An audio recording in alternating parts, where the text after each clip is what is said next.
In this quick and easy tutorial, I will show you how to download and install WhatsApp on your Windows PC or laptop.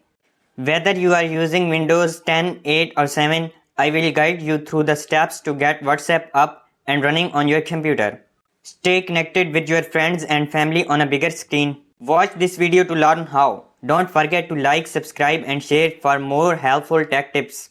To download and install WhatsApp on your Windows PC or laptop, follow these steps. Step 1. Visit the official WhatsApp website at following.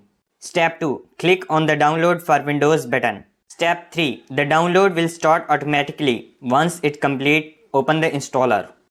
Step 4. Follow the on-screen instructions to install WhatsApp on your PC. Step 5. Launch WhatsApp after installation. Step 6. Scan the QR code with your smartphone's WhatsApp app to link your phone and PC. Step 7. You are now ready to use WhatsApp on your Windows PC or laptop.